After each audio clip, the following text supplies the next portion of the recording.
Hey, this is Lost Wraith bringing you an audio commentary on Jaedong versus Flash. This is Game 2 Group C of the MSL Round of 8. And in case you haven't seen Game 1, here's a spoiler, so turn this off if you haven't watched Game 1. Anyway, in Game 1, Flash, it was on Katrina, and Flash went for a completely unorthodox strategy of mathing Goliath. And for the whole time he was going for 2 factory, he had 1 Zergling total. And I was wondering at that time, right after the game, I was a little concerned. I mean, how could Jaedong have beaten that?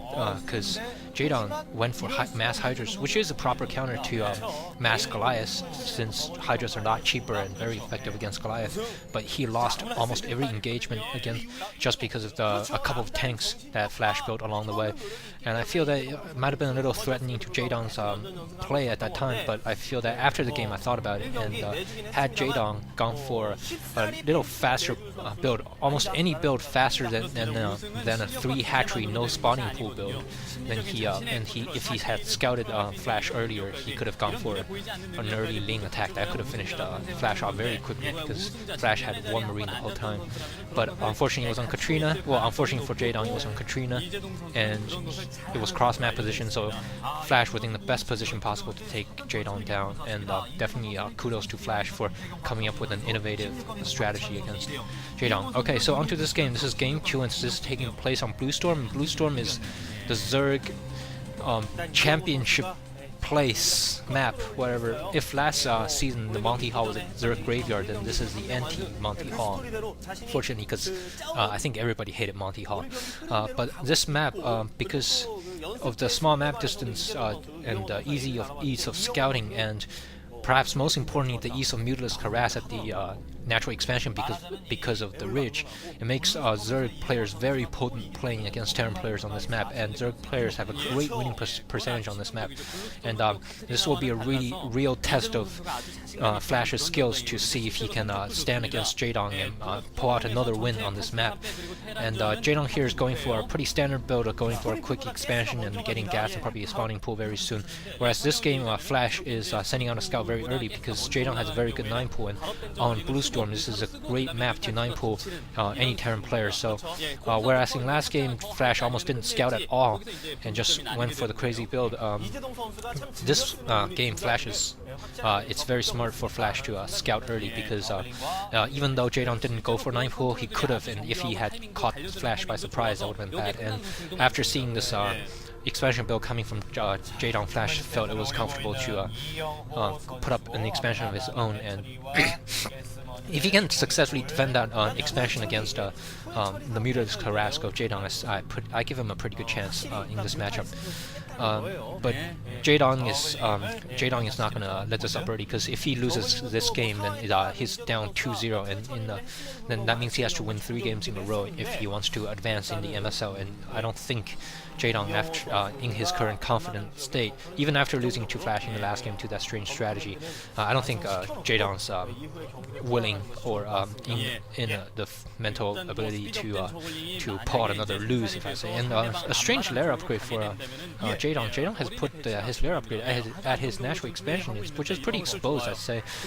Maybe he's trying to kill off the scout, Flash's scout inside his main, so that the scout won't see his lair tech and won't expect it coming. But that's not going to work, because Flash right here has seen Jaedong's lair tech, and is going to know that Jaedong's going to go for a fast tech, and that's not unexpected, since lair tech going to Spire is just so potent on this map. It will devastate any unprepared Terran who's had not had enough turrets or M&M defending his expansion, just because that ridge is just, it's almost impossible for M&Ms to defend against a large group of mutants. And Flash here better start building some turrets for his own good, because it's not going to be long before Jaedong can build some mutas and mount a mutas harass, and possibly follow up with an economic advantage, out expand Flash, and close it off with a swarm ultra lane game.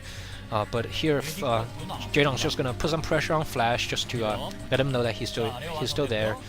Putting some lings running around Flash's base, keep Flash contained, because right now Jaedong's pretty vulnerable, because he has pretty limited ground force, and he's got to keep flashing his base until he can get those mutas out. And once those mutas are out, the table immediately turns around, and it becomes Jaedong who's trying to keep flashing the base, and Flash who's the one who's desperately trying to push out his own map, and we see that the Spire is roughly halfway complete, and looks like Jaedong here has gone for, I'd say, like a proxy hatchery at the 12 o'clock expansion, and maybe he will just build some mutas from there and then hit Flash's back door, but with some comp stats going up, I'm not going to be surprised if Flash, just by pure chance or nice game sense, scans that expansion and sees it coming.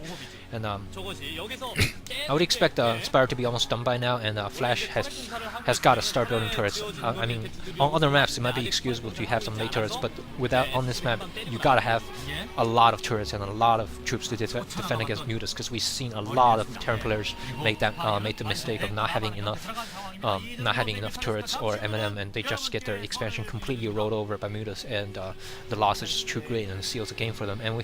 And the engineering bay has been up, and here Flash is starting to put up his turrets, but the Spire has been up for a little bit, and I think the mutas will be popping very soon. And Flash, this is the critical juncture of the game. If Flash can finish these turrets before the mutas get there, it will give him a much better chance of defending against this early muta harass. And we see that 5-6 mutas flying up right now, and fortunately for Flash, he's finished off these turrets in time, so Jaedong's initial harass is going to be limited, but we'll see how much he can exploit this ridge here to his advantage. And as we can see, Jaedong's using the ridge, and one turret may not do much, but the main issue with this ridge is that M&M cannot reach mutas if they just retreat, and M&Ms cannot chase them down. M&Ms can't pincer them, so the mutas are in the perfect position to fall back if they can't push forward. And Jaedong here has really built up a pretty big force of mutas, I say, at least for this moment. It looks like looks like he's really going to commit to this mutas harass, and Flash, with the correct response, is just putting up turrets everywhere. With a lot of turrets, 6 turrets at the expansion alone, and with this many turrets, I don't think Jaedong is going to be able to do much against it. And if Flash can, while he's keeping back this harass, if he can get some science vessels out and then irradiate those mutas, then Jaedong's going to have a hard problem keeping those mutas alive. And we see here, Jaedong has managed to take on one turret and is taking down another turret right now. That turret is being repaired, but that turret does go down. So single turret does, even when you have 6 turrets, they're pretty vulnerable to mutas, since they only do half damage against mutas. So you really need the M&M there, and this is where the map comes into play, and the M&M really can't reach the mutas very well at all. It looks like Flash hasn't built any more ground forces at all, so he must be building a crap load of mutas, and those mutas are really stacked, and I don't really know exactly how many mutas are there, but a lot of these mutas are injured, and if they take a couple hits from either turrets or marines, they're gonna die. So Jaedong can't possibly do much more with these mutas now. Well, maybe he can because it's Jaedong, but it looks like he's just constantly amassing mutas, and Flash is just countering this by building a crap load of turrets. And with this many turrets, I think the turrets will ultimately win, because turrets are a lot cheaper than mutas, and mutas require a lot more micro, since turrets don't require any control at all. So I feel that Jaedong is but if he keeps going with mutas, might not be putting himself in a good position there, and a little bit of a miss micro there, losing one mutas very carelessly to the turrets. And Jaedong just building more mutas and just trying to take this by brute force. And on any other map, this would have failed. And honestly, on any other map, I don't think Jaedong would go for this. But on this map, Jaedong has been able to keep mutas alive just on the basis of the map alone. And Flash is finally starting to tech up, and he's putting down his first factory, while Jaedong is going for a hive tech. But I feel that if Flash had gone for that, gone for the early tech earlier and gotten science vessels out faster, it would give him a better chance. But that's understandable, because all those turrets do cost a lot of minerals, and those turrets are a pretty economical way of just keeping keeping Jaedong's mutas at bay. And Jaedong, with that hidden expansion, hasn't really done much with it, but it's still nice. I mean, the expansion is an expansion, and with these mutas, it's really pretty safe from attack. And Jaedong's just going here for another brute force attack, taking out 2 turrets, but he lost a couple of mutas too, so not a good economic trade there. But by